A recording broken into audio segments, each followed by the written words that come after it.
Muito bom dia. Bom É dia. sempre um prazer estar convosco, com as pessoas que nos ouvem e com os convidados, logicamente.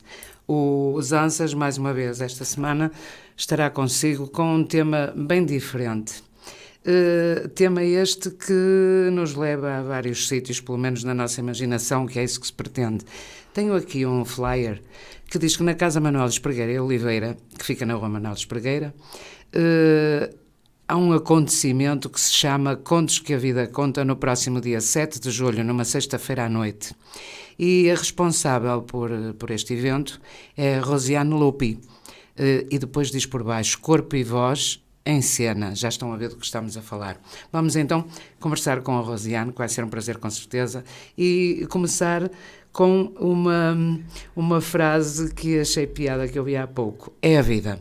O que é a vida, Rosiane? Antes de mais, bom dia, seja bem-vinda e obrigada por ter aceito o convite. Mas o prazer é meu, a honra, na verdade, eu me senti muito importante. Então, conte-me lá, que vida é esta? Essa vida é uma mudança constante, é ou não é, Laurinda? A gente nunca sabe muito bem o que vem pela frente. Felizmente. Graças a Deus. E o importante é a gente estar aberto. Eu, pelo menos, vivo assim, né? É claro. Aberto para o que vier. E veja bem, comecei a construir essas músicas, a fazer essas músicas, em 2015. Já lá se vão 8 anos. É verdade. Não é? E agora... E parece que foi ontem. Isso... não é? Isto é assim, rápido. Quando a Alda me deu o grande prazer de dizer, vamos fazer um show, não é? Gostei do que vi, porque eu passei para ela uns videozinhos de vezes que eu cantei uma ou outra em lugares diferentes, eu mesmo gravava em casa. Vou cantar essa aqui. Né? Ela disse, me lembro como se fosse hoje, gostei do que vi, vamos fazer um show? Ah, maravilha. Isso me deu um frio na barriga, que você não tem ideia. Acredito a responsabilidade, não é? Apesar. E olhe só, fui então organizar as músicas, não é? Para roteirizar, e percebi o seguinte, muito embora elas tendo sido escritas aí nesse tempo de 8 anos, só uma foi escrita agora, ultimamente, uns 6 meses atrás, eu vejo que são histórias que se adequam a todos nós. Claro. É impressionante. Intemporais, portanto, não é? É uma trajetória de vida, porque, na verdade, foi comum. São histórias minhas, histórias de amigos, amigas, histórias de pessoas que, às vezes, eu nem conheci direito. Não era preciso. Que eu transformei em música. E, olha, eu falei, pronto... É aí vamos a isso, e vai ser Contos que a Vida Conta. Muito bem. Eu esqueci-me de referir que são temas autorais. Exato. Portanto, tudo isso é produzido pela Rosiane? Eu faço as melodias, letras. Só tem 2 músicas que são poemas de uma grande amiga minha, Viviane Gatti Braga, produção lá de Brasil também. Muito bem. Isso. Tudo produção própria. O resto, tudo produção própria, com a instrumentalização, o arranjo de um pianista maravilhoso, Samuel Gustinelli, que somos companheiros de jornada já há 11 anos. Muito bem. Agora, outra pergunta que tenho sempre que fazer, é obrigatória. Há quantos anos está em Portugal?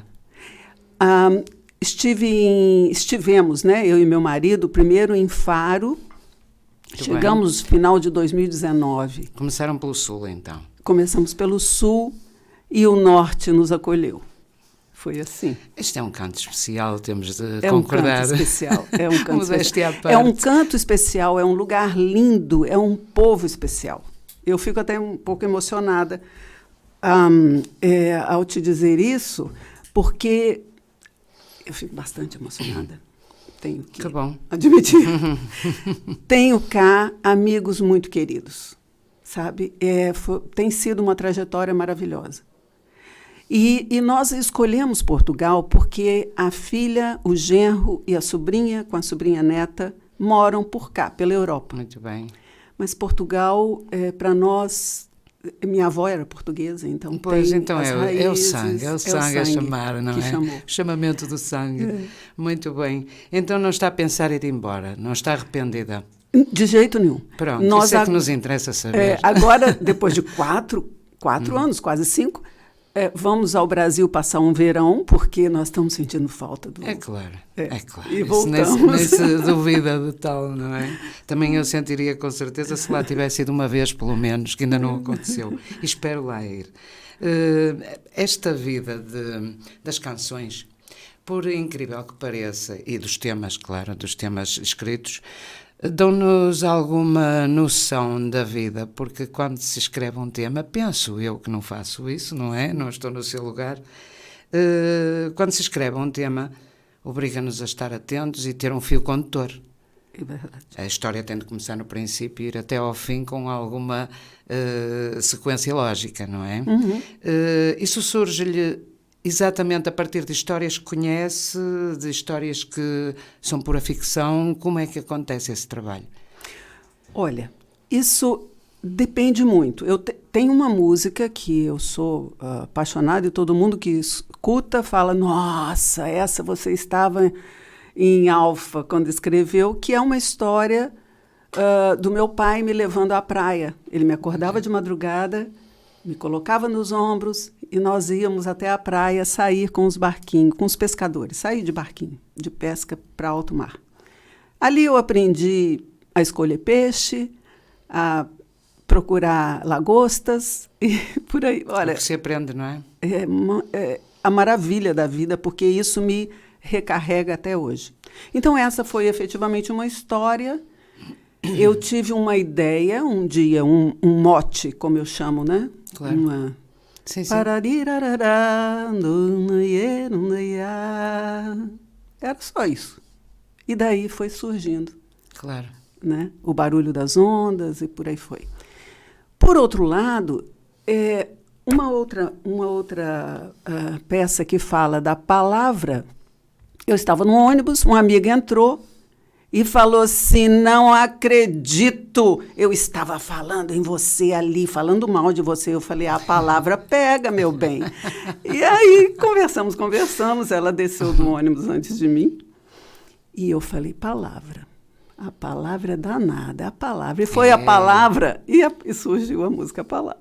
Tanto nos pode dar a palavra uma coisa muito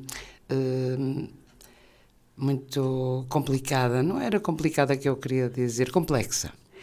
Porque tanto nos pode levar à felicidade como nos castigar para sempre, não é? Nós podemos ser vítimas, vítimas da palavra sem querermos por vezes, ou que sai espontaneamente. Sai muita coisa espontaneamente. Muita coisa espontaneamente, muita coisa de madrugada. Aí acordo com aquela ideia, falo, não, tá bom, eu vou escrever amanhã. Não adianta.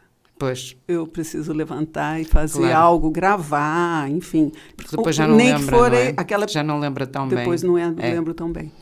Isso é normal acontecer. Mas eu vou lhe pedir um favor, uma Força. licença. Você falou mesmo, a palavra é... Ai, você acabou de falar uma coisa que eu vou dizer isso no meu show. A palavra, já não sei qual foi.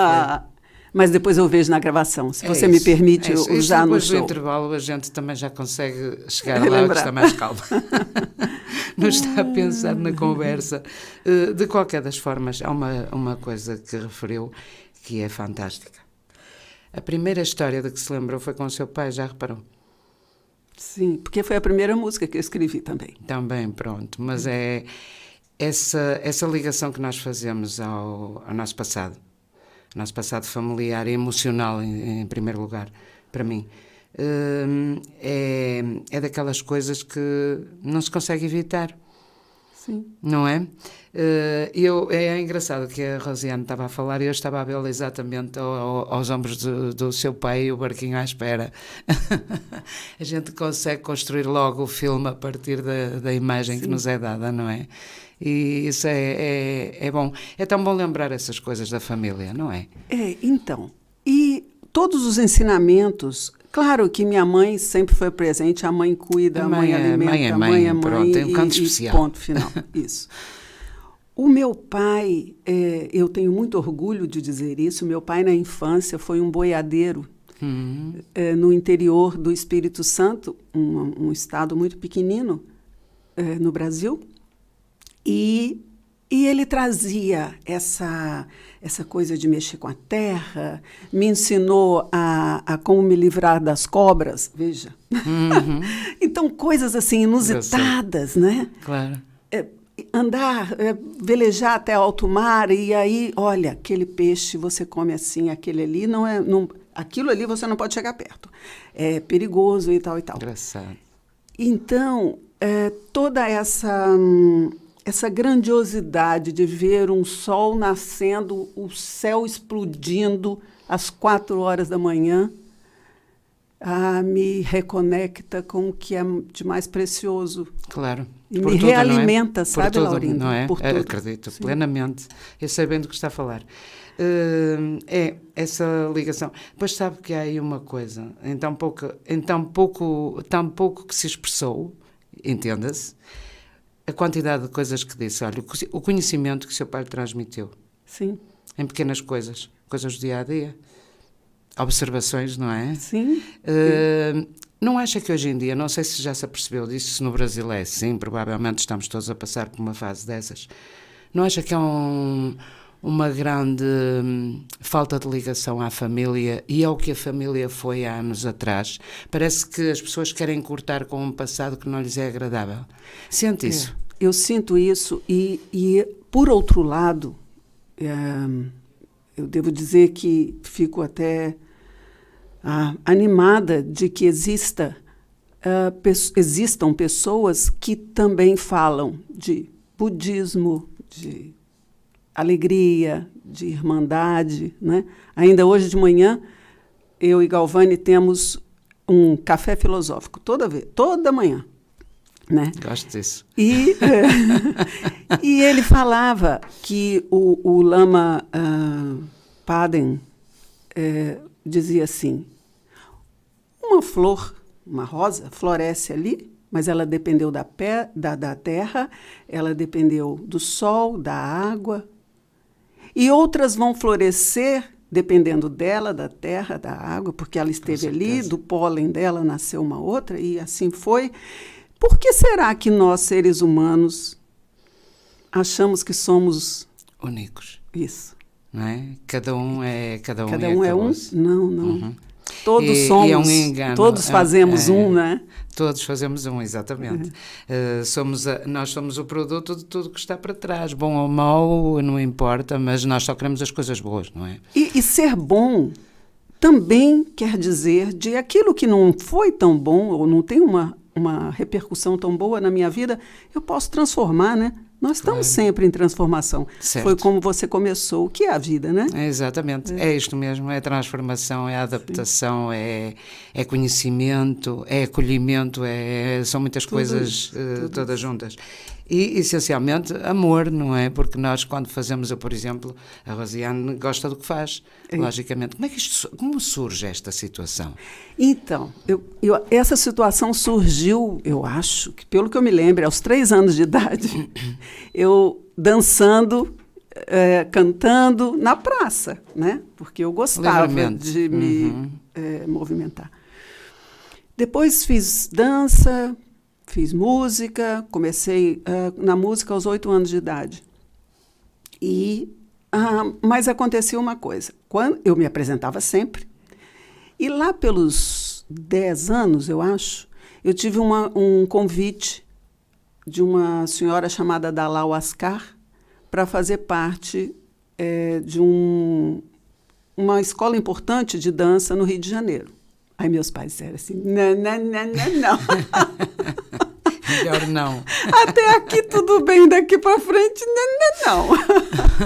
Enfim, era assim, não? Em Vitória do Espírito Santo, uma cidade pequenina, uma vila naquela época. Eu, então, segui o rumo que meus pais achavam melhor. Claro. E, por incrível que pareça, eu cursei administração de empresas, ciências contábeis, não é? Fiz mestrado na área de finanças, fui fiscal federal. Tem tudo a ver. E nunca parei de cantar e dançar. Uhum. Nunca. Que bom, que bom. Em paralelo. Portanto, isto já quase nasceu consigo, não é? Que eu me deve ser nascido na barriga da mamãe. Claro, né? claro. A música é dos elementos mais importantes no desenvolvimento da infância. Com certeza. Por incrível que pareça. Com certeza. Eu já li sobre isso, inclusive, porque isso é tão presente em mim que me deu curiosidade. E eu li, inclusive, bons artigos e estudos. Ainda bem. É bom que tenhamos essas referências, porque isso vem confirmar aquilo que muitas vezes escolhemos e que muitas vezes dizemos. E claro que nós dizemos porque também já ouvimos dizer, porque nos informamos, nós somos o repositório de muitos conhecimentos que estão para trás e que a gente vai acumulando, tem de ser assim mesmo, não é? Uhum. Este conhecimento que a Rosiane tem foi acompanhado depois com gente que estava por dentro da área da música, da canção, da escrita. Com certeza. Eu fiz primeiro a escola de música em clássica, piano clássico, até os meus 20 anos. Dos 8 aos 20, a música e o balé clássico. Que era o que podia ser, na época, era o que tinha numa cidade pequenina, né? Aqui não havia isso sequer. É. Olha, hoje nós temos, felizmente, uma cidade com oferta para a camada jovem, muito interessante. Mas na minha juventude não havia nada disso. E eu tinha uma outra imagem dessa... Viana levou teve uma modificação muito grande a partir de há uns anos a esta parte. E felizmente hoje já nem toda a gente precisa de sair da cidade para se formar, poderá ter de sair depois, que também não é muito agradável, mas porque ficamos sem bons profissionais. É verdade. Porque a nossa cidade forma bons profissionais ao nível da música, ao nível da dança. Neste momento temos escolas de dança muitíssimo boas, e a outros níveis, e é uma pena ver esta juventude ir servir, entenda-se, outros propósitos que podiam ser os nossos, não é? Isso é que nos custa-nos imenso, porque realmente em termos de objetivos de vida e concretização das aspirações dos mais novos, as coisas não são muito fáceis, mas somos uma cidade pequena. Como referiu da sua. É interessante isso que você disse, porque eu também vim... A Vitória, na época, veja, tem problema eu falar minha idade? Acho que não. Só pode ser para si. Não, para nós, eu me orgulho. Tenho 68 anos, então foi... Olha, dou-lhes parabéns porque não parece. Obrigada. Parece muito menos. Mas, veja, há 50 anos, 56 anos atrás, era uma pequeníssima cidade. Depois, eu já adulta, mudei para Belo Horizonte, que é maior, no estado de Minas Gerais. E em Belo Horizonte, aí sim, eu fiz outras formações de danças várias. Claro, outras opções, flamenca, fui por outros, não é? E mesmo o samba, que eu também dou aula de danças brasileiras, em São Paulo e em Belo Horizonte, eu fiz bons cursos de como ensinar o samba, porque uma coisa é você fazer desde pequena. Completamente outra coisa diferente. É se você saber ensinar, não é? Concordo plenamente. Então, fiz curso de teatro, depois aposentamos. Eu dei um pulo aí, só para te dar um panorama, assim.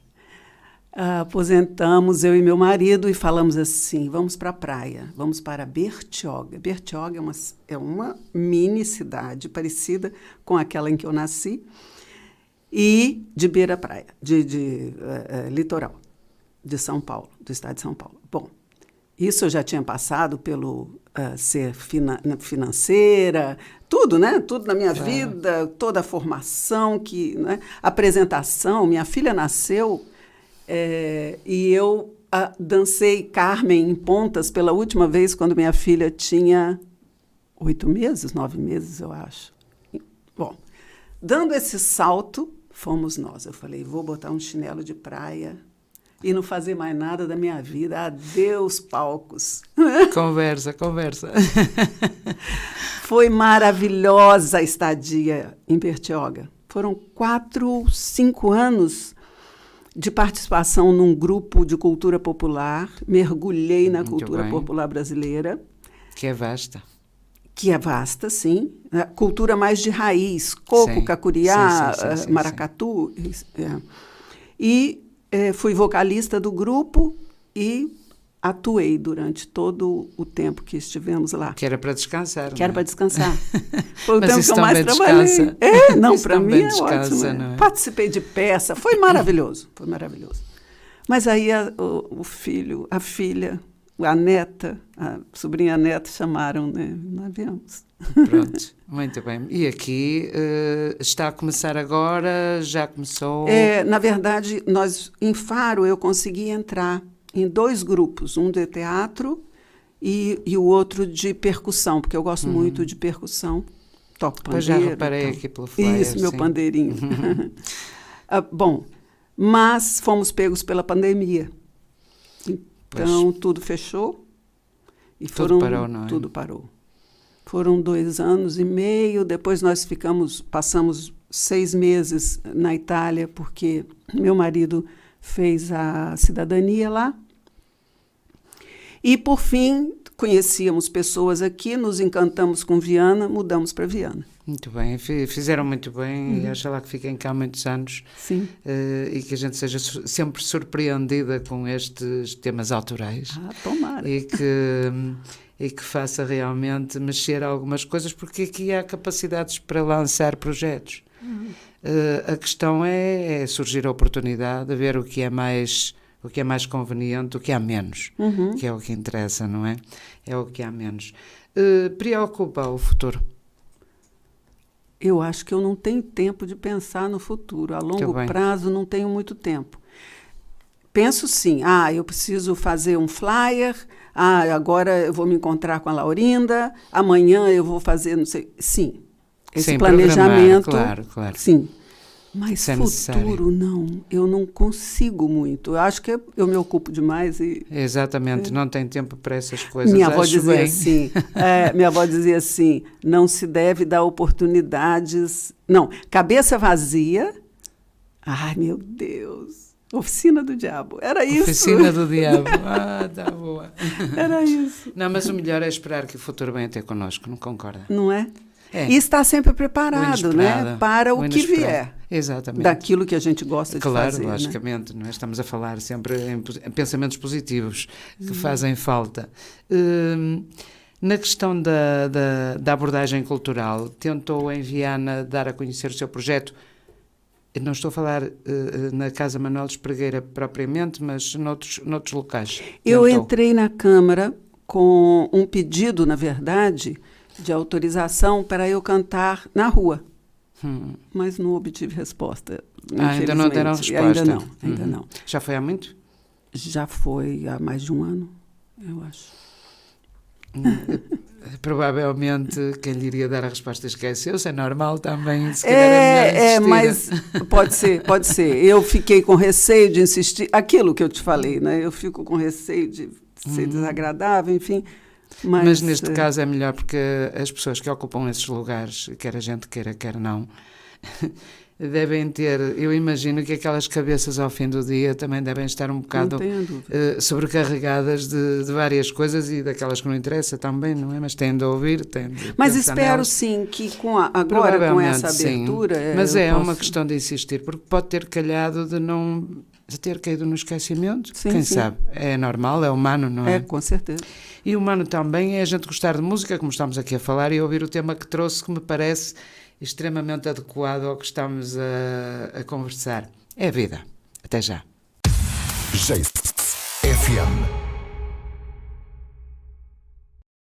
Estávamos a falar há pouco da música ser adequada ao tema. É a vida, não é? O tema. Parece que é, porque isto tudo é vida. A infância lucra muito quando tem pessoas que se dedicam a fazer as outras felizes, com músicas, com poesia, seja lá com o que for. É uma dádiva ter uma pessoa na família que consegue embalar uma criança cantando. Minha avó cantava fados para mim. Engraçado. E eu tenho um carinho todo especial, uma identificação, né? É isso que eu lhe falei, né? Portugal, para mim, é uma extensão da minha casa. Então, ela falava com um sotaquezinho português que eu amo até hoje. E é interessante, outro dia, minha filha estava aqui nos visitando E nós passamos por um restaurante que tem aquelas mesinhas do lado de fora, né? E eu parei, fechei os olhos. Ela falou assim: está passando bem, mãe? Eu, não, filha, eu estou escutando esse sotaque. Era um rapaz falando, mas o sotaque dele era o da minha avó. É engraçado. Né? E, para mim, aquilo é música nos ouvidos. Né? Então, e ela foi professora, durante toda a vida, professora de jardim de infância. Sim, nós cá chamamos educadora. Isso. Educadora e era de infância. uma educadora maravilhosa, uma pessoa iluminada, sabe? Que me ensinou os primeiros passos no piano, as primeiras notinhas, e me ensinava a solfejar. Engraçado. Então, eu cresci com essa segunda mãe, né? Porque minha mãe também teve logo outro filho, minha irmãzinha, e trabalhava muito, né? Então, minha avó foi um ótimo esteio, vamos dizer assim, né? É sempre, uma avó é quase sempre isso, não é? Minha filha diz isso. É quase Também sempre sobre isso. a minha mãe, né? Pois está claro. As avós, o avô também, mas a avó marca-nos de certa forma. Eu não tive muita sorte de lidar muito com as minhas avós, mas o pouco que consegui aproveitar delas foi fantástico. E ainda hoje me lembro de tantas coisas que aprendi. Eu aprendi a escrever uma carta com a minha avó paterna. Ela é que me ensinou. Ainda nos primeiros tempos da escola primária. E a fazer malha, manta de gato, eu achava-lhe uma piada. E ela conseguia passar essas mensagens todas para mim, para a minha irmã, e foram tempos felizes, sim. Sim. Foram tempos felizes, que recordo muito bem. As histórias foram sempre uma constante na minha vida, de criança, de adulta. O meu pai era um belíssimo contador de histórias também. E isso faz parte das minhas memórias. E é engraçado que às vezes há temas, eu colaboro numa revista e é temática, embora seja uma revista cultural, há sempre um tema. E é engraçado que já por 2 vezes eu escrevi 2 textos que têm a ver com uma história que se passou comigo e com o meu pai quando eu era criança. É engraçado como a gente consegue transportar tudo isto ao longo dos anos. Também tínhamos a memória fresca, não é verdade? Como se costuma dizer. E ainda hoje essas coisas fazerem tanto sentido, o que é ótimo. Portanto, as memórias, essas memórias boas, nunca nos abandonam. Nunca, não é? Graças a Deus. Também digo, como das pessoas boas que passaram pela nossa vida, que nos ajudaram em determinados aspectos. Por exemplo, a Rosiane, nas suas músicas, nas suas letras, lembra-se de pessoas a quem agradeceu há bocado, ainda por cima, sim. E haverá tantas outras, se calhar, que não é possível aqui falar em Viana, nelas, não é? Aqui em Viana, o professor Manuel da Zepan me deu muito incentivo. A Zepan me recebeu de braços abertos. Estava na época da comemoração do aniversário de 40 anos da escola, e eu fui fazer umas aulas com o professor, e ele, conversando, falou: você toca alguma coisa do Brasil? Eu falei: olha, eu gosto de percussão, toco pandeiro. Será que você não viria aqui no ensaio nosso, ver se adapta o pandeiro? Nós temos uma música do professor que nós vamos colocar. E desse pandeirinho, para ver se dava para acompanhar, eu toquei várias coisas com eles, de percussão, com a orquestra, no aniversário de 40 anos. Muito bem. Então, depois disso, esse professor, esse educador, não é? Ele, para mim, é uma pessoa assim, iluminada como foi minha avó. Ele me orientou na harmonização de uma forma que eu ainda não tinha percebido. E consegui elaborar uma música, que foi a música que eu lhe falei, que é a última escrita, tem 6 Sim. meses, com os ensinamentos dele. E dedico para ele, quero muito no show, dedicar essa música para ele. Muito bem. Pois a felicidade de encontrar pessoas desse naipe na nossa vida. E que depois estão de acordo com aquilo que a gente quer alcançar ou que quer fazer, não é? Parece que era a peça que faltava no puzzle, não é? Olha, é a segunda coisa que você... foi complexa. Foi a segunda coisa que você fala, assim, que eu vou usar no show, com certeza. Mas às vezes é a pedra que falta. Sim. A pecinha que falta. E que faz todo sentido. E uma pessoa pensa, é mesmo isto, não é? Isso adapta-se a todos os espetáculos, a todas as vontades de mostrar o que se faz. E tendo por trás uma camada humana que nos vai suportando também, não é? Mesmo que cá não estejam já. Sim, não tenha dúvida. Fica o que fizeram, o que nos deram a conhecer. Sim. Eu também sou uma admiradora da cultura popular. Portanto, quando falo aí da cultura popular do Brasil, realmente, eu acho que o Brasil, nomeadamente os brasileiros, acarinham muito a cultura popular. É verdade. Aqui, sim, mas nós ainda somos uma cultura menor. Enquanto eu, pelo que tenho lido, pelo que tenho visto e pelo que tenho analisado, no Brasil não é assim.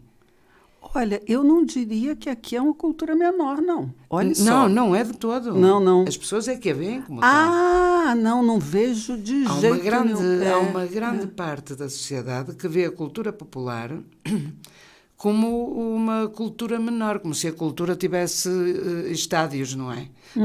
Não há níveis, acho eu, mas há secções, talvez, agora níveis. É um bocado complicado catalogarmos assim, acho que não é justo. O que acontece é que realmente eu acho que o Brasil tira partido de tudo. Mas não é preciso ir ao Brasil, nós se formos aqui à vizinha Galiza, acontece o mesmo. As coisas mais simples, as coisas mais... Por exemplo, eu noto que há uma predileção pelas coisas, pela cultura celta, por exemplo, que é ancestralíssima, não é? Aqui na Galiza tira-se partido disso. Nós também tivemos influência, mas há historiadores que até já descobriram que não. Eles passaram por aqui, quer se queira, quer não. De qualquer das formas, é isto a que nós não nos agarramos. Nós somos um povo diferente, deixamos fugir as oportunidades. Acho que é isso. Que não pena. ligamos tanto ao que é de raiz, que pode transformar-se num cartaz turístico até. Sim. Já é, mas poderia ser maior. Podia ser tratado de uma forma diferente. E eu diria até que com enriquecimentos, porque em se conhecendo as várias vertentes culturais, nós podemos criar novos movimentos, nunca esquecendo a raiz. Né? Fundir até. Sim. Exatamente. Anexar coisas de um lado e do outro e conseguem-se coisas fantásticas.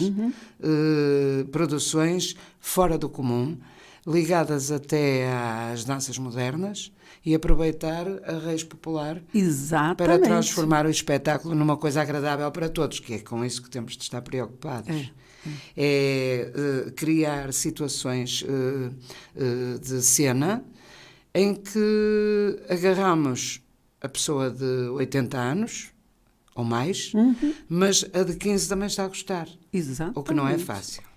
Olha, você me lembrou o seguinte, eu dei um workshop de dança brasileira aqui na Patrícia Bacelar, que é uma outra companheirona, e tínhamos lá a menina de 17 anos, talvez, 16 anos, e entre ela de 16 e eu de 68, tínhamos todas as idades que você puder imaginar. Ótimo, é bom sinal, muito bom sinal. E foram duas experiências geniais, muito boas. Claro que no conhecimento da dança, nós podemos dar vários estágios de dificuldade. Isso é outra coisa. Isso é perfeitamente normal. Viável, sim. E fica lindo, não é? Porque mesmo nas danças, por exemplo, o maracatu, que era uma dança de reis e rainhas, porque os africanos sentiam falta daquelas cerimônias que eles tinham lá. Não é?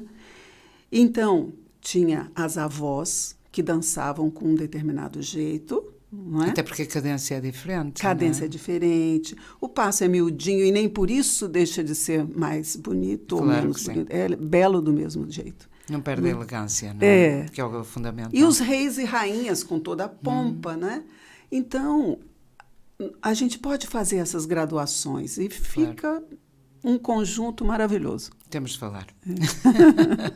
Para além desta conversa, temos de ter outras. Porque eu vejo precisamente o produto final que se dá ao público pode ser até uma ideia para futuras criações, e a partir dali, às vezes as pessoas dizem, copiaram aquilo que se fez em tal sítio. Que bom! É sinal que a pessoa gostou, que gostaram e que acham que é um caminho a seguir, não é? Copiar, para mim, não me incomoda. Incomoda-me é quando se copia mal. Isso é que me faz. E nós temos um bocado o costume de que tudo é nosso, não é? Tudo é nosso, tudo nos pertence. Não pertence nada, não é? E o nosso aprendizado, na minha percepção, não é só na minha percepção, mas não começa pela cópia. Sem dúvida. Nós pequeninos vamos olhando como é que papai e mamãe faz, igual. E vamos Tem fazendo de ter igual. um modelo. Quando eu comecei, essa é uma coisa muito interessante. Quando eu recomecei a cantar, que eu retomei, eu já tinha 50 anos. A cantar para público, porque até então eu fazia cursos e era comigo, porque como fiscal federal não ficava bem eu me colocar num palco. E aos 50 anos eu falei, não, agora eu vou retomar porque tenho mais agora 4 sim. anos, tenho mais 4 anos para aposentar, então está na hora. E eu percebi uma coisa muito maluca.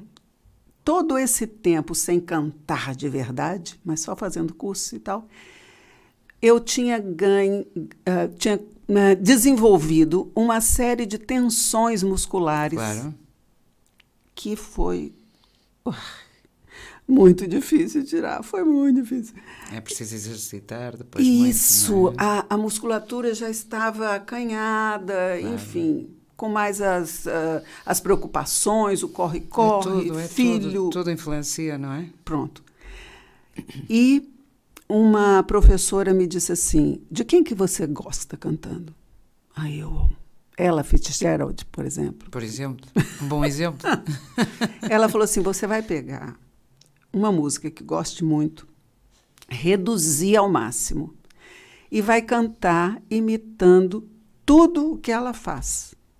E dessa música, essa professora abençoada, ela foi me ensinando vocalizes com aquelas melodias. E eu imitei a ela anos, até sentir que já estava conseguindo. Já estava tudo normal. Não é? Engraçado. Então, isso é uma bênção. É a gente saber, então, essa imitação é para eu acordar, para eu aprender, para eu descobrir o meu caminho, claro. talvez. A partir dali, a pessoa escolhe o que quiser, não é? Ou continuar aquele trabalho, ou então optar por uma produção mais sua. É isso. Uma criação. A criatividade é outro dos aspectos que tem estado um bocadinho em segundo plano, penso eu. Porque a vida está facilitada de tal maneira que as pessoas não precisam de ser criativas, não é? Mas felizmente ainda temos uma grande quantidade de gente que não pensa assim e que deixa essas facilidades de lado, um pouco de lado, e se preocupa realmente em ser criativo. Eu acho isso fantástico, fundamental na nossa vida. E até no próprio ensino a criatividade por vezes está um bocadinho posta de lado. Não é uma atividade não é uma fase em que os miúdos se dedicam a tempo inteiro, por exemplo, e é possível.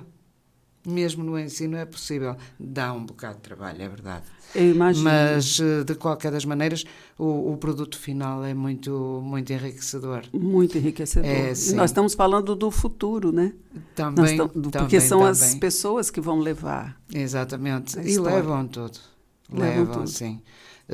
até aquilo com que não concordam, o que também é muito bom, acabam por dizer, não estou muito de acordo e tal, serviu para provar que não está de acordo, Sim. que tem outras ideias. Portanto, a crítica é sempre ótima e acho muita piada esse café filosófico, porque eu tenho muito... Quando tenho um interlocutor também tenho muito esse costume de falar acerca dos programas de televisão do dia anterior, enfim, do café que é melhor aqui ou acolá, das preocupações que a gente tem no dia-a-dia. Por acaso faço isso quase todos os dias com uma pessoa minha amiga. É engraçado. Meia hora de conversa em que exploramos o tema do dia. É isso. E parece que não, mas a habituação depois faz com que uma pessoa já esteja à espera daquele bocado de conversa que vai começar o dia, não é? Olha, quando um de nós viaja, agora há pouco eu estive em Lisboa fazendo um curso de técnica do Chekhov, que foi maravilhoso, maravilhoso. Imagino. Estive lá uma semana, meu marido não pôde ir comigo e foi me encontrar 4 dias depois. Ah, mas eu não sabia o que fazer de manhã, tomo café e faço o quê? Falo com quem? São os nossos hábitos que fazem parte da nossa vida de tal maneira que a gente, só quando eles realmente param, por qualquer motivo, é que a gente diz assim, bolas, afinal eu já estou perdida, precisava disto, não é? E é bom que isso e aconteça. É bom, e também também esse é afastamento também, é bom, não é? Até para darmos valor ao que temos, não é? Olha, a terceira, hein? De parte a parte. De parte a parte, entenda-se. De parte a parte, é verdade, é verdade. É isso, faz muita falta realmente. E as ligações humanas são ótimas, são necessárias. A gente não vive sem elas, por poucas que tenha, não é? Eu não posso dizer, eu sou abençoada, eu não posso dizer que tenho poucas. Eu também não, mas é maneira de dizer. Mas por poucas que se tenha, pode ser. Mas mesmo por poucas que se tem, elas fazem-nos muita falta. Sim, sim. É a evolução, é o pensamento em ação, nós acabamos por ser obrigados a pensar, que isso é muito bom, faz bem à nossa mente, e depois ouvir os outros é sempre reconfortante também. Por isso é que eu comecei esta conversa, isto foi uma conversa, isto não é um programa, é uma conversa, com contos que a vida conta, e comecei a aconselhar toda a gente que nos ouve a estar no dia 7 de julho, que é uma sexta ao fim do dia, ainda por cima, começo de fim de semana, na Casa Manuel de Espregueira e Oliveira, que, quanto a mim, é uma casa que se tem preocupado muito em divulgar toda a gente que lá aparece, com um pedido de uma exposição, de um workshop, sei lá, há tantas coisas. E a Casa Manuel de Espregueira está sempre disposta. Está sempre de portas abertas para receber as pessoas que a procuram. Coisa rara. E a Alda é um ser único. Perceptivo, única. Foi sabe essas... a primeira vez que eu a vi, ela falou, nossa, mas como você é bonita. Eu falei assim, mas você também. Então, mas foi né? Ela é extraordinária. É uma pessoa também de quem gosto muito e que tem contribuído para a minha melhor caminhada na vida também, porque ela é realmente uma pessoa amiga. De verdade. É verdade. Olha que bem. Começamos com a vida e acabamos com a amizade, está a ver? Quanto não vale. É sim, é a vida. Temos de ir embora. Que porque pena. não temos mais tempo de antena, porque é assim mesmo, é cerca de uma hora que estamos aqui a conversar. Já falámos de tantas coisas e passamos por tantos lugares, para além já agora só para terminar, para além desta apresentação que vai fazer, tem alguma mais prevista, mais para a frente? Claro que tem, logicamente. Olha, Não felizmente, sei se quer falar delas. Felizmente pelas amizades, né? Tenho outra apresentação do Contos que a Vida Conta, em Perpignan, na França, graças a amigos de lá. Muito bem. Veja. Muito bem. É o caminho. Eu acho que o Contos que a Vida Conta nasceu para ser levado pelos amigos. Claro, é a melhor maneira de ser levado. Sim. É pelos amigos. Não concorda? Concordo, totalmente. E eu, agora, agradecendo-lhe esta conversa interessante, agradável, desejo que realmente, para além deste dia 7 de julho, a sua passagem por Viana seja uma multiplicação de contos que a vida conta em vários sítios, com várias pessoas, e que seja sempre a crescer. Sim. No futuro, agora falamos no futuro. Esse que há de vir ter consigo é com certeza um futuro de crescimento. Foi um gosto enorme. Muito obrigada por ter estado aqui comigo e connosco, que no fundo temos quem nos ouça do outro lado, e ficou agradado com certeza. Tenha um ótimo fim de semana. Quanto a si, já sabe, esteja onde estiver, nós vamos ter consigo sempre ao sábado e à segunda-feira ao fim do dia. Fique bem, bom fim de semana, até sempre. JFM